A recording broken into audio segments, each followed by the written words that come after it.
왜 단 한 개의 식물이라도 자신의 공간으로 끌어들여야 하는지에 대한 아주 작고 쉬운 식물 하나로부터 시작해 보세요. 그 결과는 과연 엄청나는데요.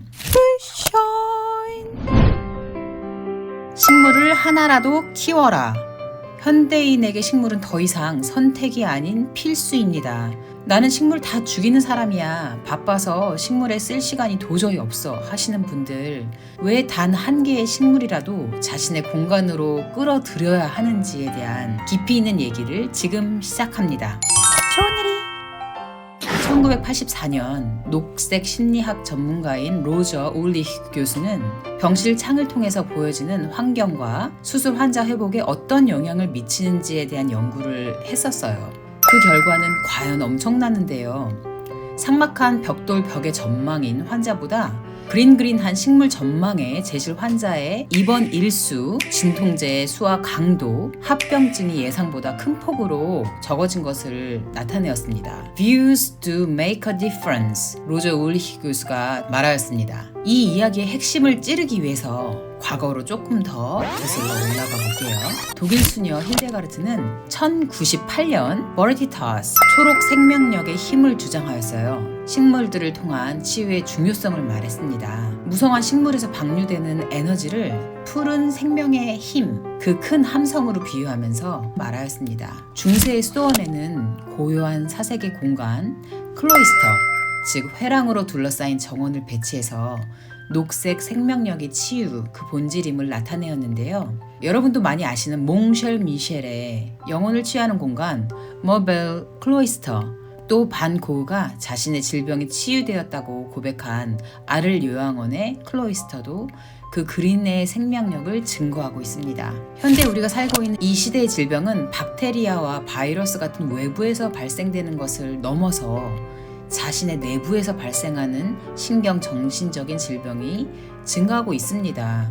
이것이 나의 삶의 질을 직접적으로 결정짓기에 이 부분을 그냥 간과해서는 안 됩니다. 이런 흐름은 현재 우리가 접하는 여러 공간으로도 적극적으로 경험되어지고 있는데요. 싱가포르의 쿠덱 푸아트 호스피탈의 공공 영역, 그리고 심지어는 병실 바깥에 그린을 매달아서까지 녹화하려는 노력이 절실히 보여집니다. 녹색을 바라볼 때 심리적인 효과와 더불어서 환자들은 이 식물들을 바라보면서 더 걷게 되고 그로 인해서 물리적인 건강도 회복하게 되는 증폭 효과가 나타나는 것이지요. 이제 내가 거하는 방으로 옮겨볼게요. 식물이 가득한 전망에 있는 방이 좋다는 건 오케이, 알겠습니다.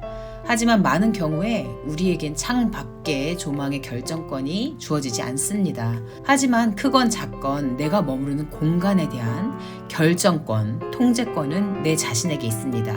내 공간을 창조할 권한이 내게 있다는 게 정말 신나지 않으신가요? 창문도 작은 혹은 없는 내 방에 식물은 어울릴 것 같지 않아서 생각도 못하고 계신 분들 계실 겁니다. 혹은 나는 미니멀리스트라 나 말고 숨쉬는 건 아무것도 내 공간에 용납 못해 하실 수도 있겠지요. 하지만 전반부에 말씀드린 그 많은 혜택을 포기하기엔 내가 식물로 얻을 혜택들이 너무 많습니다. 아무리 깔끔하고 멋있어도 이런 공간에 단 하나의 식물이라도 채워진다면 그것이 주는 파급력은 엄청나다는 말씀이에요. 애완동물 키우시는 분들, 나와 함께 해주는 살아있는 무언가로 인해서 많이 즐겁고 기쁘시지 않나요? 식물도 손 안 가는 애완동물 같은 존재입니다.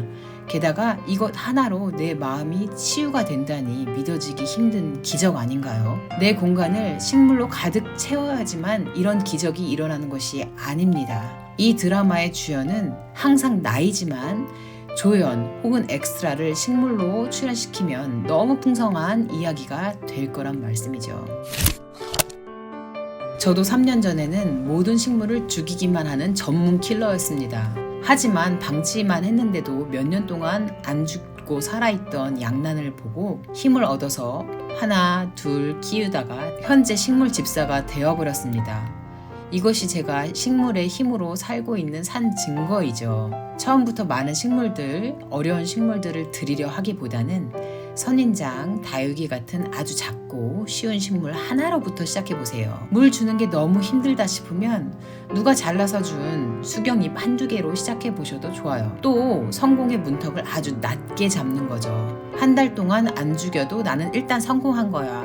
죽어도 괜찮아. 다음에 또 기회가 있으니까요. 그리고 작은 한 번의 성공 후에 아주 천천히 아주 쉬운 아주 작은 식물들을 하나씩 추가해 보는 거예요. 책상 앞에 창가에 항상 볼 수 있는 작은 다육이나 설거지하면서 자주 볼 수 있는 식물들, 빛이 어둡고 물 안 줘도 살아있는 산사베리아, 금전수 이런 것들로 시작해 보세요. 그 다음에 용기가 조금 생기면 몬스테라나 스킨답서스 등 키우기 쉬운 애들로 내 공간을 점점 녹화해 가면 되는 겁니다. 제 집도 3년 전에는 식물이 하나도 없고 절대 안 들이는 곳이었습니다. 강하게 저는 식물을 거부하고 있었어요. 하지만 지금은 많은 식물들이 나의 배경이 되어서 함께 살고 있고 그것을 매일 보면서 오히려 더 많은 힘을 얻고 있어요. 독일 수녀 힐데가르트가 말한 초록 생명력이 또한 영혼을 치유한다는 몽쉘 미셀의 정원이 우리 집에 들어와 있는 거죠. 그렇기에 감히 강력히 말씀드리고 싶습니다. 아주 작은 식물이라도 내 공간 안에 포함시켜 보세요. 내가 그것으로 인해서 스트레스 받고 바빠지는 게 아닌 그것으로 인해 스트레스가 풀리고 마음에 여유가 생깁니다. 또한 시간도 생기죠. 여러분의 찬란한 삶이 식물들과 함께 빛나길 바라면서 런던 식집사 리샤인이었습니다. 감사합니다. 행복하세요, 여러분.